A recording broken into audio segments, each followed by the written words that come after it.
Mujizat masih terjadi sampai hari ini. Mari kita buka firman Tuhan dari kitab Matius pasal yang ke-26, ayat 36 sampai 46. Matius pasal 26, ayat 36 sampai 46. Di Taman Getsemani, maka sampailah Yesus bersama murid-muridnya ke suatu tempat yang bernama Getsemani. Lalu ia berkata kepada murid-muridnya, duduklah di sini sementara aku pergi ke sana untuk berdoa. Dan ia membawa Petrus dan kedua anak Zebedeus sertanya. Maka mulailah ia merasa sedih dan gentar. Lalu katanya kepada mereka, hatiku sangat sedih, seperti mau mati rasanya. Tinggallah di sini dan berjaga-jagalah dengan aku. Berjaga-jagalah dengan aku. Maka ia maju sedikit lalu sujud dan berdoa. Katanya, ya Bapakku, jikalau sekiranya mungkin biarlah cawan ini lalu daripadaku. Tapi janganlah seperti yang ku kehendaki, melainkan seperti yang kau kehendaki. Setelah itu, ia kembali kepada murid-muridnya itu dan mendapati mereka sedang tidur.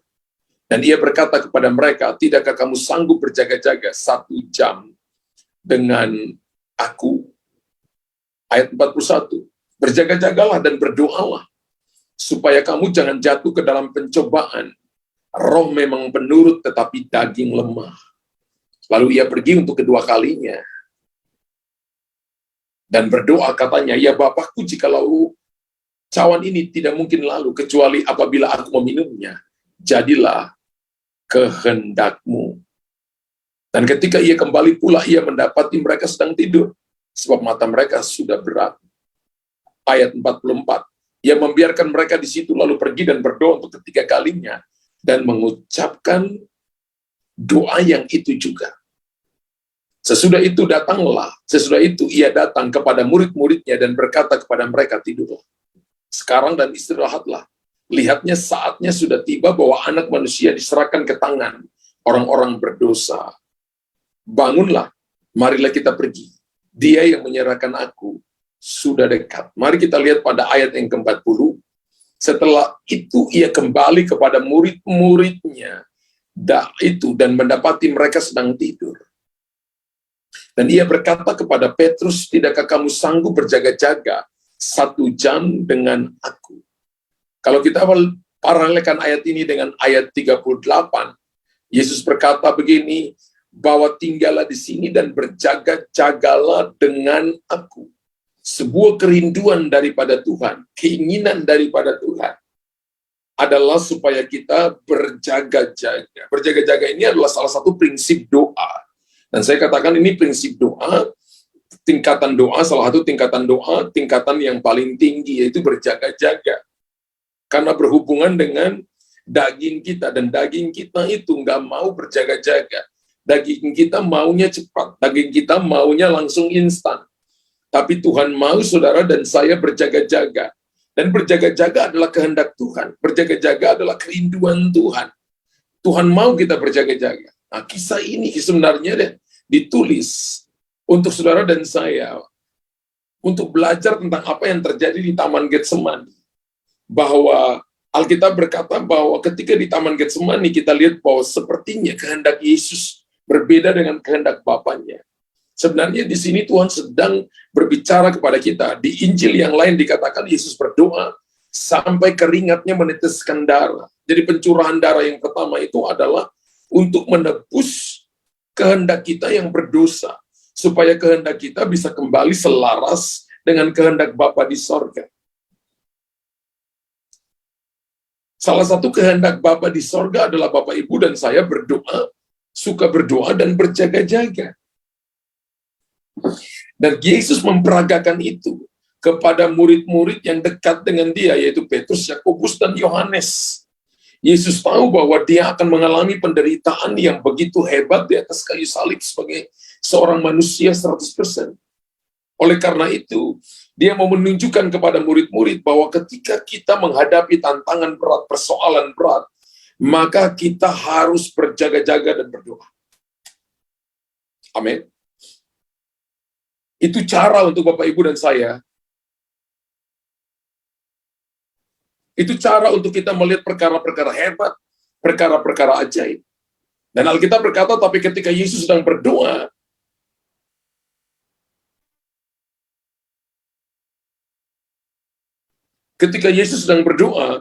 ketika orang muridnya itu ketiduran. Padahal dari awal Yesus berkata ayat 40, 38, 39 dan 40, tidak sanggupkah kamu berjaga-jaga dengan aku 1 jam? Tidak sanggupkah kamu berjaga-jaga dengan aku 1 jam? Jadi 1 jam itu adalah waktu berjaga-jaga. Itu belum berdoa, itu belum peperangan, itu belum Bapak Ibu dan saya sampaikan pergumulan dan saudara dan saya. 1 jam adalah waktu untuk Anda dan saya berjaga-jaga, ya. Kata berjaga-jaga ini adalah memperhatikan dengan sungguh, melihat dengan teliti. Saudara dan saya sedang berdiri untuk memperhatikan apa yang sedang Tuhan kerjakan.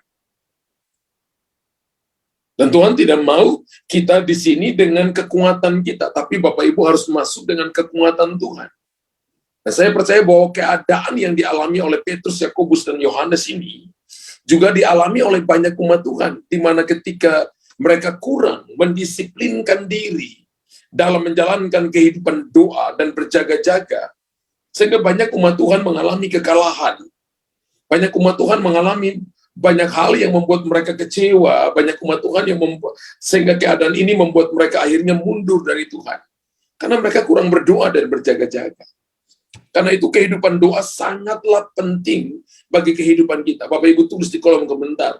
Kehidupan doa dan berjaga-jaga sangatlah penting bagi kehidupan saya. Amin. Sangatlah penting bagi kehidupan saudara dan saya. Kenapa? Karena ada kuasa yang bekerja melalui doa. Bapak Ibu dan saya nggak akan pernah melihat mujizat kalau Bapak Ibu nggak pernah berdoa. Bapak Ibu nggak akan pernah melihat pertolongan Tuhan kalau Bapak Ibu nggak pernah berdoa. Doa itu adalah salah satu-satunya sarana untuk Tuhan menjawab keinginan kerinduan saudara dan saya. Bapak Ibu tulis di kolom komentar, doa menjadi satu-satunya sarana untuk Tuhan menjawab seluruh kebutuhan kita. Sebab melalui doa, maka kita kita akan menerima semua yang kita rindukan dari Tuhan. Melalui doa, maka akan ada terjadi mujizat. Melalui doa, sesuatu akan terjadi dalam hidup kita. Jadi doa itu kalau Bapak Ibu lihat, kalau Bapak Ibu di rumah ada keran air, maka perlu ada pipa air untuk membawanya. Doa itu seperti pipa air yang akan membawa air sampai ke dalam rumah saudara dan saya. Kalau kita nggak pernah berdoa, maka kita nggak akan melihat kesegaran, terobosan, pemulihan, berkat, janji-janji Tuhan yang akan Tuhan nyatakan bagi kita. Amin. Sebab melalui doa lah, maka Bapak Ibu melihat perkara-perkara hebat, perkara-perkara ajaib, mujizat akan terjadi dalam kehidupan saudara dan saya. Hari ini mari kita latih hidup kita untuk bergantung sepenuhnya kepada Tuhan sebesar apapun masalah saudara dan saya. Doa dan berjaga-jaga sanggup mengatasinya. Alkitab berkata ketika Yesus akan ditangkap, maka dia datang berdoa karena dia tahu penderitaan yang dialami tidak mudah untuk dia tanggung seorang diri sebagai manusia 100%. Karena itu dia datang berdoa dan berjaga-jaga. Bahkan dia menawar, kalau boleh cawan ini lalu daripada aku. Kalau hari ini Bapak Ibu dan saya sedang menghadapi persoalan yang mungkin Bapak Ibu berkata ini rumit bagiku, maka saya katakan Alkitab ajarkan datang berdoa, datang berjaga-jaga, datang nantikan Tuhan, maka pertolongan akan segera datang. Amin. Kenapa kita perlu berdoa dan menantikan Tuhan? Karena hal yang pertama itu cara kita menjadi kuat. Bapak Ibu katakan, itu cara saya menjadi kuat. Itu cara Tuhan Yesus menjadi kuat. Ketika dia datang berdoa, dia mau ajarkan Petrus, Yakobus, Yohanes, dia mau ajarkan saudara dan saya, untuk mari, cara menjadi kuat adalah dengan doa dan berjaga-jaga, bukan tidur. Kenapa kita perlu bangun pagi-pagi, jam 5 subuh, jam 6 subuh, atau jam 7 pagi? Karena itu cara untuk kita menjadi kuat. Saya percaya ketika Bapak Ibu selesai mujizat pagi, selesai doa pagi, dan masuk di tempat pekerjaan, Bapak Ibu masuk dengan perlengkapan rohani, yang Tuhan berikan kepada Bapak Ibu untuk Bapak Ibu kuat hari itu. Memang ada masalah, memang ada persoalan, memang ada tantangan, memang ada pergumulan, tapi Bapak Ibu kuat. Ada damai di hati, ada kekuatan yang Tuhan berikan kepada kita, sehingga kita bisa menjalaninya. Itu cara untuk saudara dan saya menjadi kuat. Matius 26 ayat 41 berkata begini, berjaga-jaga dan berdoa, supaya kamu jangan jatuh ke dalam pencobaan. Roh memang penurut, tapi daging lemah. Ada banyak orang yang jatuh di dalam berbagai-bagai pencobaan. Ada banyak orang yang jatuh dalam dosa. Ada banyak orang yang distraction, keluar daripada jalurnya Tuhan. Karena dia tidak berdoa dan berjaga-jaga. Kalau Bapak Ibu mau tetap ada dalam jalurnya Tuhan, masalah seberat apapun, persoalan seberat apapun, tapi kita tetap berdoa, saya percaya kita akan menjadi orang yang menang. Yesus tidak lari dari penderitaan, tidak lari daripada salib, tapi Yesus menghadapinya. Orang benar itu hadapi masalah, tidak lari dari masalah. Bapak Ibu tulis di kolom komentar, orang benar itu hadapi masalah, tidak lari dari masalah. Amin. Kalau kita lari dari masalah, itu namanya Kristen kekanak-kanakan. Kita nggak bisa dipercayakan banyak hal oleh Tuhan. Yesus menunjukkan bahwa dia huyos, dia putra yang dewasa. Dia tidak lari. Sekalipun secara dagingnya, dia mencoba untuk menawarkannya, untuk menebus kehendak manusia yang berdosa. Punya free will yang ujungnya berdosa. Yesus ingin menebus itu dengan melakukan kehendak Bapa. Dan ketika Bapak Ibu dan saya suka berdoa, maka itu cara kita menjadi kuat. Makanya orang-orang yang suka berdoa, mereka akan selalu kuat menjalani hidup ini. Saya tidak katakan bahwa ketika orang berdoa maka tidak ada masalah.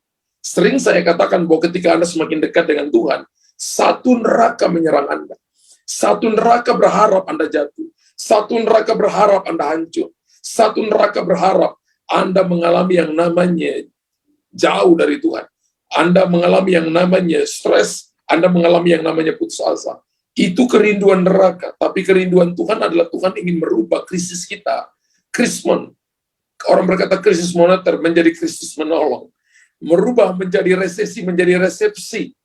Mengubah hal-hal yang tadinya tidak mungkin menjadi mungkin. Merubah padang gurun menjadi kebun buah-buahan. Mengubah padang belantara menjadi sumber mata air. Katakan haleluya, unlimited. Katakan amin 500 juta triliun kali. Kalau kita lihat Yesaya 40 ayat 31. Orang-orang yang menanti-nantikan Tuhan itu mendapatkan kekuatan baru. Amin. Mereka seumpama Raja Wali yang naik terbang dengan kekuatan sayapnya, mereka berlari dan tidak menjadi lesu. Mereka berjalan dan tidak menjadi lelah. Haleluya. Menanti-nantikan di sini adalah Haga. Ya, Kafah, maksud saya bukan Haga. Kafah. Kia Victor Alpha Hotel. Kafah. Ya. Kafah itu artinya menanti dengan sabar. Menanti karena jawaban itu sudah dikirim. Jadi sebenarnya sudah OTW. Jadi salah satu prinsip doa adalah menanti-nantikan. Berdoa dan berjaga-jaga itu adalah menanti-nantikan. Itu cara menjadi kuat.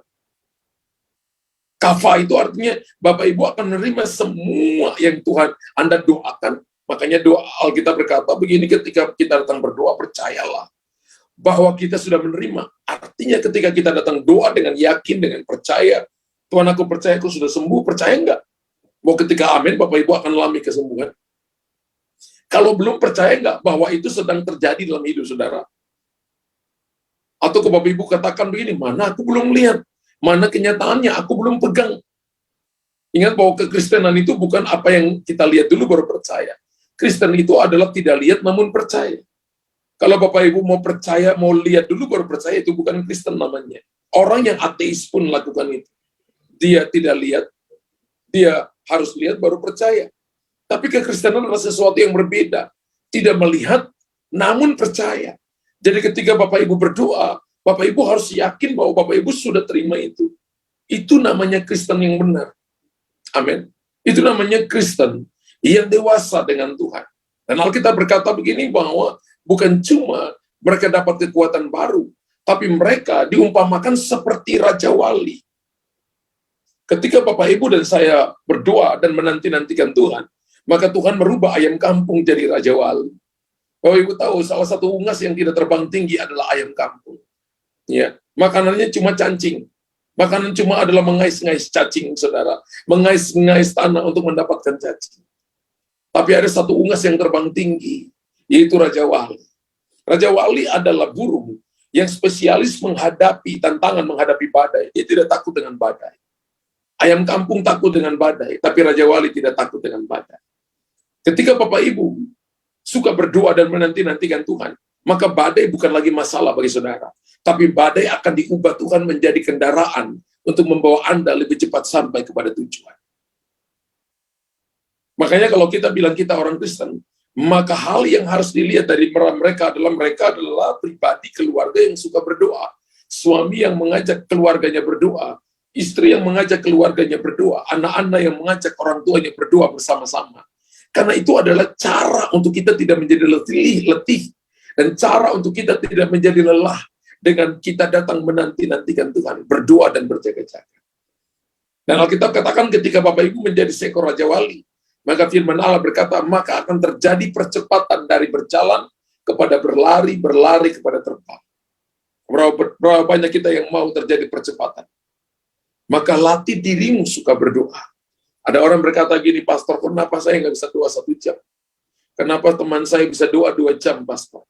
Saya katakan, kamu doa berapa lama? Saya doa mungkin 3 menit, pastor. Apa saja yang kamu doakan? Kalau saya doa untuk keluarga saya, yang 7 bersaudara, saya cuma katakan, Tuhan berkati papa, mamaku, kakak-kakakku, cece-ceceku, koko-kokoku, dan titi-titiku, meme-memeku, dalam nama Yesus. Amin. Jadi 2 menit saya doa, pastor. Saya katakan, tapi kamu mau doa jawaban yang spesifik? Ya, saya mau papa saya bertobat. Saya mau mama saya bertobat. Saya mau koko saya nomor 2 juga bertobat. Saya mau titi saya juga bertobat. Saya mau meme saya juga bertobat. Tapi kamu nggak doa spesifik, tidak. Makanya, kalau berdoa adalah harus berdoa spesifik. Tuhan, papaku begini, mamaku begini, papaku begini, Tuhan, papaku belum mengenal Tuhan secara pribadi, biarlah Engkau datang dan bicara kepada dia. Berikan kepada dia komunitas yang untuk dia dengar firman Tuhan. Berikan kepada dia hati yang rindu untuk datang dan menyembah Engkau, untuk baca kebenaran firman-Mu, suka berdoa, suka datang ibadah, dan sebagainya. Mungkin doa untuk papa 10 menit. Berdoa untuk mama mungkin lebih banyak, 20 menit. Papa dan mama sudah 30 menit, belum kakak yang paling besar, belum koko yang paling gede. Mungkin 10 menit juga. Belum istrinya, belum anaknya yang 3. Kalau kita berdoa bagi keluarga kita dengan spesifik, mungkin waktunya 2 jam. Itu yang dikatakan dari berjalan kepada berlari kepada terbang. Kalau Bapak Ibu suka datang berbicara dengan seseorang berlama-lama karena kita kenal orang itu. Betul? Dan bukan cuma kita bicara, doa itu bukan monolog, doa itu adalah prinsip dialog. Saya bicara, Tuhan dengar, saya diam, Tuhan bicara. Amin. Jadi Bapak Ibu kalau datang kepada Tuhan, jangan datang cuma bicara saja. Selesai itu dalam nama Yesus, amin. Tapi Bapak Ibu harus punya waktu berjaga-jaga. Punya waktu berdiam diri di hadapan Tuhan. Kasih Tuhan bicara kepada kita. Kesempatan untuk Tuhan bicara mengarahkan kita. Karena itu Tuhan Yesus menyarankan murid-muridnya untuk berjaga-jaga di dalam doa. Agar mereka memperoleh kekuatan dalam menghadapi segala kelemahan mereka. Amin. Ada banyak orang yang akhirnya rohnya tidak bernyala-nyala karena mereka tidak punya waktu untuk berjaga-jaga dalam doa. Dan di tengah-tengah kemajuan teknologi yang terjadi pada saat ini, saudara dan saya banyak kenikmatan yang bisa kita nikmati melalui kemajuan teknologi. Bapak Ibu bisa lihat YouTube, tapi belum tentu YouTube khotbah. Belum tentu YouTube untuk Anda dengar pujian penyembahan. Mungkin kita punya waktu kebanyakan bisa nonton film, saudara. Saya juga sering nonton film, saudara. Ya, tapi itu bukan waktu terbanyak yang saya berikan. Ya, tidak. Bukan berarti saya nggak nonton film. Ada kalanya juga saya pergi dengan anak-anak saya di 21, Access One itu, ya untuk nonton film nggak apa-apa. Tapi itu bukan waktu prioritas. Ya, itu bukan waktu terbanyak. Kalau kita habiskan 24 jam untuk sesuatu melebihi kita berikan kepada Tuhan, itu nggak benar. Itu penyembahan berhala modern. Ya. Kenikmatan yang tersedia hari-hari ini, itu bisa membuat kita akhirnya jadi lengah, jadi lemah. Ada orang yang nonton film berseri-seri, dan dia tidak memberikan waktu sepenuhnya untuk Tuhan. Dalam ibadah pun dia bisa tetap nonton film. Dalam ibadah pun dia tetap bisa lihat hal-hal yang tidak menyangkut tentang hal-hal rohani. Bagi saya itu kebagingan. Kita akan mudah jadi lemah. Kita akan mudah jatuh dalam godaan-godaan yang akan datang menggoda kita. Kalau itu Bapak Ibu alami hari-hari kemarin, mari kita mereposisi hidup kita. Karena keinginan daging akan membawa kita kepada kebinasaan. Keinginan daging itu akan begitu kuat menguasai hidup kita jika kita tidak membangun kehidupan doa yang kuat. Saya ulangi Bapak Ibu ya. Keinginan daging akan begitu kuat menguasai hidup kita jika kita tidak membangun kehidupan doa yang kuat. Bukan cuma Bapak Ibu, saya juga. Kalau saya dan Anda tidak membangun kehidupan doa yang kuat, tidak membangun keinginan yang kuat dalam kehidupan doa dan berjaga-jaga, maka keinginan daging akan mencengkram kita. Haleluya. Tulis di kolom komentar. Keinginan daging akan begitu kuat menguasai hidup saya jika saya tidak membangun kehidupan doa yang kuat. Karena bagi saya begini, melalui doa, kita akan mendapatkan kekuatan untuk menolak segala keinginan daging. Yesus datang dan Yesus berkata begini, tidak sanggupkan kau berjaga-jaga dengan aku. Mereka sama-sama dengan penguasa alam semesta. Mereka sama-sama dengan juru selamat. Mereka masih bisa melihat Tuhan muka dengan muka. Tapi mereka bisa lemah di daging, masih ketiduran. Dan Tuhan berkata begini, daging memang lemah, roh penurut daging lemah. Karena itu cara satu-satunya untuk Bapak Ibu membuat daging Bapak Ibu kuat. Karena daging Bapak Ibu kuat adalah dengan kita suka berdoa. Suka berdoa dan berjaga-jaga. Jangan tergantung kepada seseorang, jangan tergantung kepada hamba Tuhan yang mendoakan kita. Boleh saja. Tapi setelah itu Bapak Ibu membangun kehidupan doa.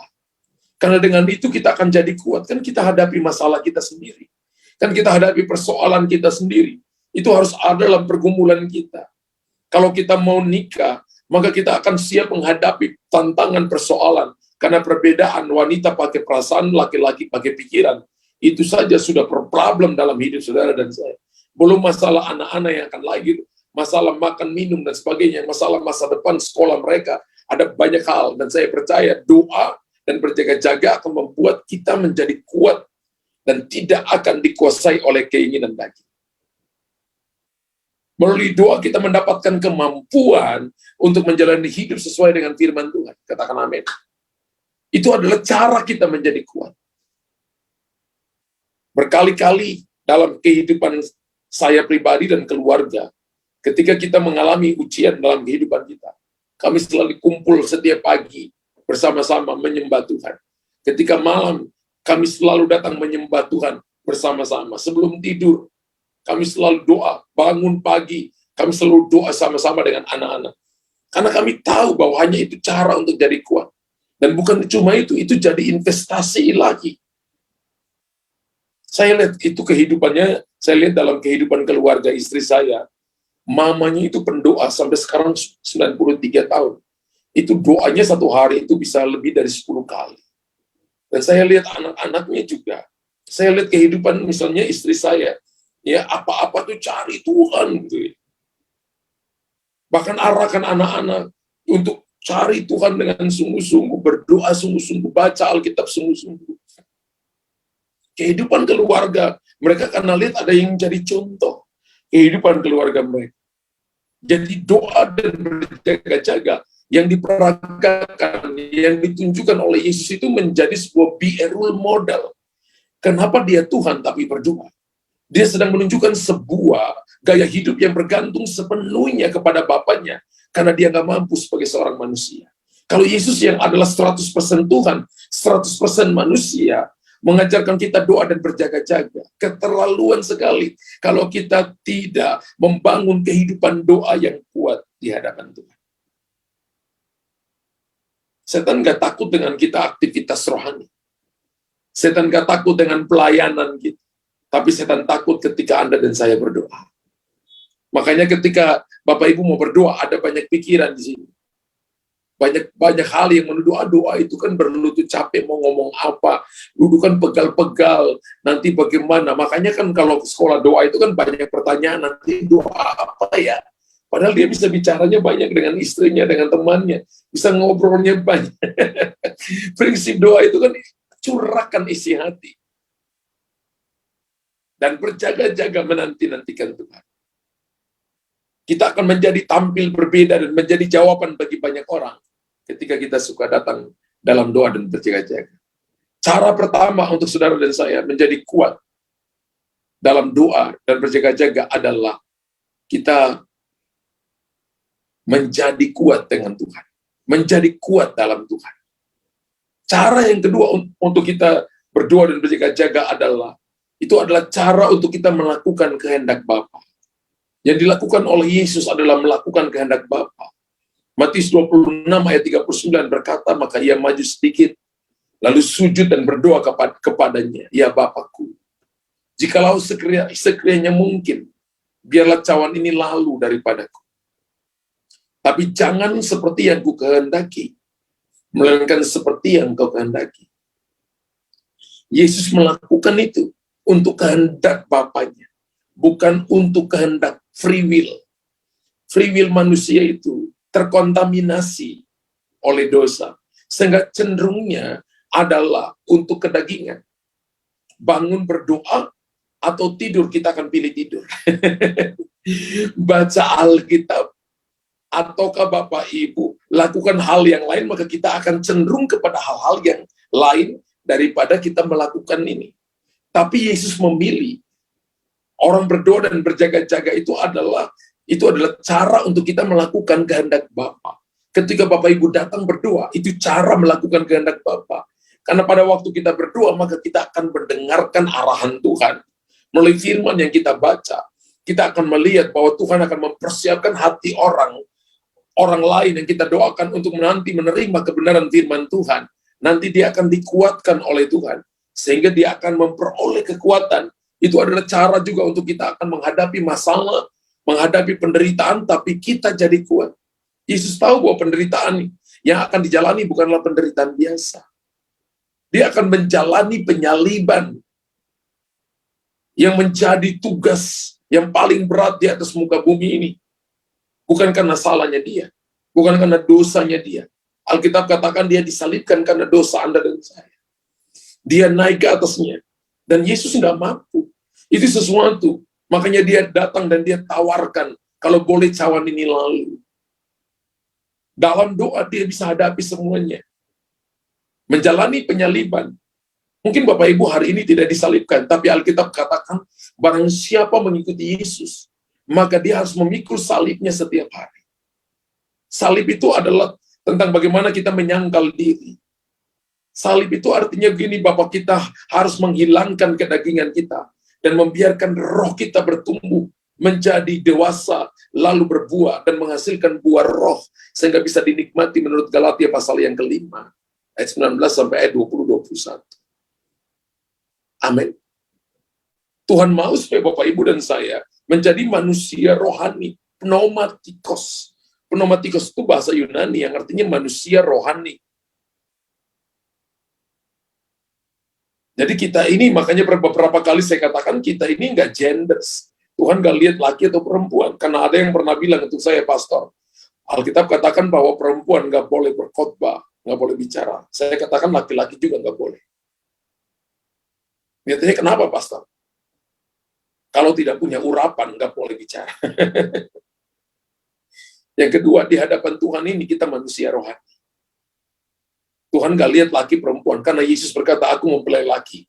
Gerejanya, Anda dan saya ini mempelai perempuan. Secara rohani, maka kita manusia rohani.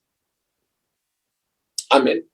Dan sebagai manusia rohani, Yesus menyadari bahwa dia sendiri tidak kuasa untuk menjalani penderitaan ini.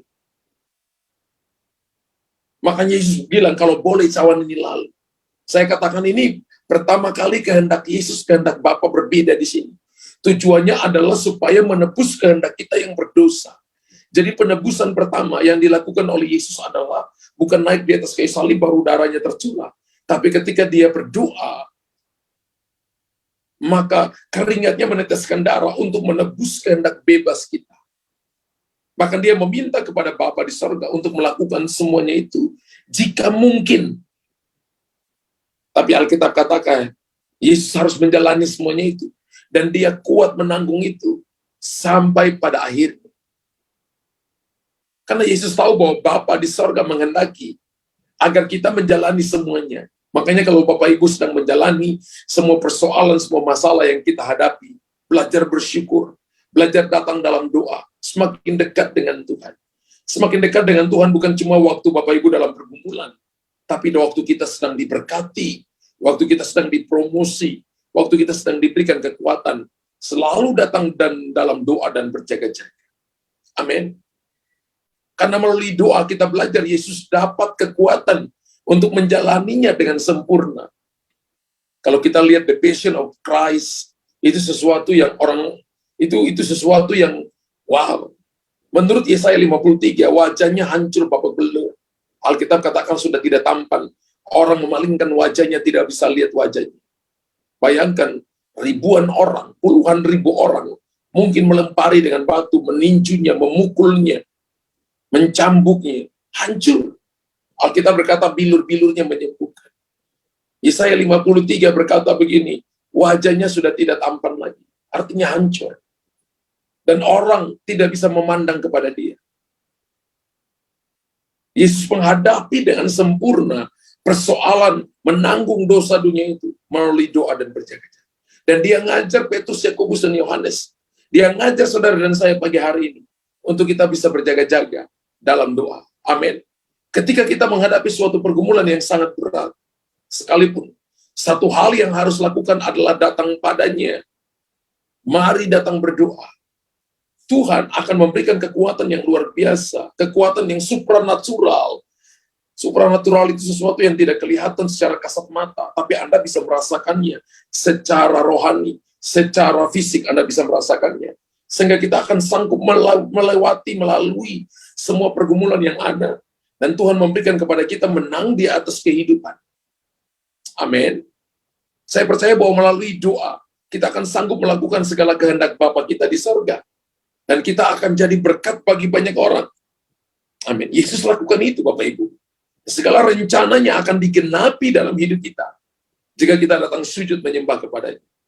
Saya ingat bahwa ketika saya misalnya mau melayani seseorang, ada kalanya saya bawa dalam doa, ada kalanya Tuhan bicara bahwa orang ini begini, orang ini begini, orang ini begini. Banyak kali juga saya latih, ketika ada orang datang konseling dengan saya katakan, maaf Bu, Bapak, bolehkah nggak usah bicara, tapi saya mau menyampaikan sesuatu kepada Bapak Ibu, tolong koreksi apakah benar atau tidak. Banyak kali ketika saya sampaikan apa yang mereka alami, seperti saya sedang nonton kehidupannya seperti di sebuah televisi. Jadi sepertinya ada kalimat yang datang lebih dulu, kemudian ada gambar yang datang lebih dulu. Lalu saya mulai sampaikan kehidupan apa yang mereka alami beberapa tahun yang lalu sampai yang sekarang ini, bahkan apa yang akan datang yang akan Tuhan kerjakan bagi mereka. Ada kalanya ketika itu terjadi manifestasi, roh jahat keluar, ya. Ada kalanya terjadi hal-hal yang supranatural terjadi dalam kehidupan mereka. Kenapa? Karena melalui kehidupan doa, Bapak Ibu bisa lihat karunia-karunia itu berfungsi. Kalau Bapak Ibu suka datang dalam doa dan berjaga-jaga, maka kita akan melihat keindahan, di mana Tuhan akan pakai semua orang percaya untuk menggenapi Yoel pasal yang kedua, 28-32. Biarlah kita mulai hari ini mendisiplinkan diri kita untuk datang sujud ke hadapan Tuhan. Berdoa tiap hari, Bapak Ibu. Bukan ketika ada masalah baru kita berdoa, tapi tiap hari. Agar kita memperoleh kekuatan dan kemampuan untuk melakukan kehendaknya. Saya percaya kemenangan, kemuliaan, hormat, dan pujian hanya bagi nama Tuhan. Ketika saudara dan saya menjalani semuanya, dan Tuhan berikan kepada kita kekuatan melalui doa dan berjaga-jaga. Anda bukan orang yang kalah. Tulis di kolom komentar, saya bukan orang kalah. Tapi saya adalah pemenang kehidupan. Saya bukan pecundang. Tapi saya adalah pemimpin yang telah dipilih oleh Tuhan untuk jadi berkat bagi banyak orang. Saya bukan orang yang akan hancur, tapi saya adalah pribadi yang akan berjalan semakin hari semakin kuat, hendak menghadap Tuhan di Sion. Saya akan berjalan saya akan berlari, saya akan terbang, dan orang akan melihat kemuliaan Tuhan yang luar biasa. Alkitab berkata dalam 1 Petrus pasal 4 ayat 7, kesudahan segala sesuatu sudah dekat. Karena itu kuasailah dirimu dan jadilah tenang, supaya kamu dapat berdoa. Wow, 1 Petrus 4 ayat yang ke-7 ini, Alkitab katakan, segala sesuatu yang sedang terjadi ini menuju kepada kebinasaannya. Segala sesuatu, kesudahan segala sesuatu sudah dekat. Kuasai dirimu. Orang yang tidak dapat berdoa itu orang yang tidak dapat kuasai diri. Kuasailah dirimu dan jadilah tenang, supaya kamu dapat berdoa. Jadi sebelum kita berdoa, harus kuasai diri dulu.